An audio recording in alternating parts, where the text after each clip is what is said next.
The Mumbles Lifeboat Station, like the RNLI, we're a charity, part of the RNLI greater charity. I'm the lifeboat operations manager. Like most of the crew, I'm a volunteer.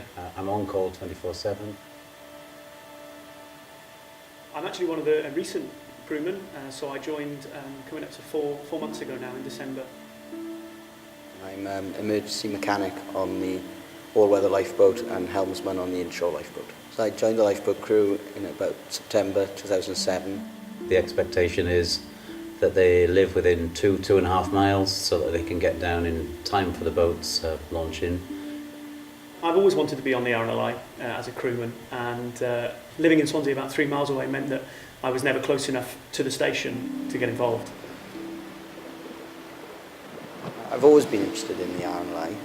There was this thing about not being able to wear glasses on the boat. Then they sort of changed the rules, and then all of a sudden we could join the crew, and that's what happened. It is about responding when the pages go off, and that's 24/7. It's not a day you don't leave the house without your pager on your hip. Quite often I've forgotten my mobile phone, but I'll have my pager with me.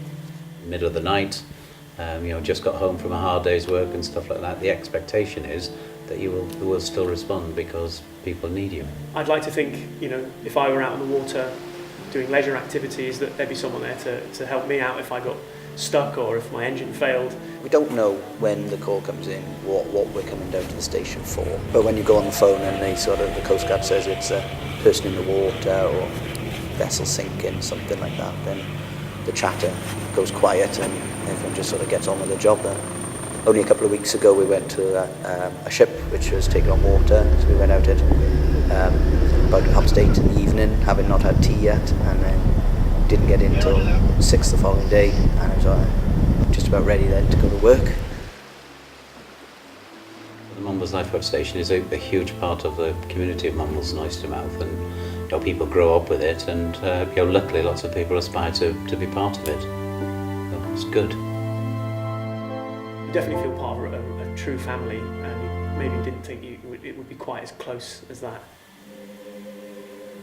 The crew will go in full uniform to church, so we go to Remembrance Day and the carol service.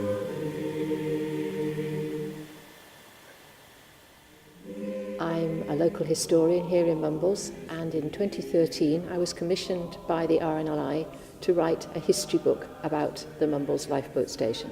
Once I got down to the boathouse and got to know the crew, they were amazing. I couldn't have done the book without them. We've had a lifeboat station at the Mumbles for over 150 years, and in that time 18 lifeboat crew have lost their lives on service, and that's in 3 disasters. One in 1883 when 4 men were drowned off Mumbles Head, one 20 years later in 1903 where 6 lost their lives at the entrance to Port Talbot Harbour, and the most recent one, just over 70 years ago, 1947, was when the entire crew of the lifeboat Ever Prince of Wales lost their lives going to the rescue of the crew of a ship called the San Tampa. Mumbles was a very, very small community. Everybody in that lifeboat was someone's father, someone's son, their brother, their uncle, their cousin. Everybody knew everyone that was in that. There are memorials in the church. We've got the huge window.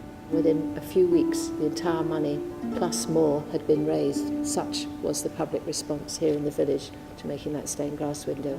In the tracery, you've got 8 white discs which represent the souls of the 8 lifeboat crew. So it's incredibly moving. I never come into the church without stopping to look at that window.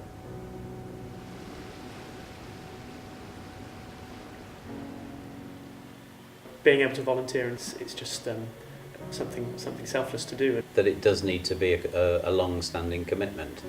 Definitely commitment. We're very lucky. We've got a good community who are committed to the lifeboat station.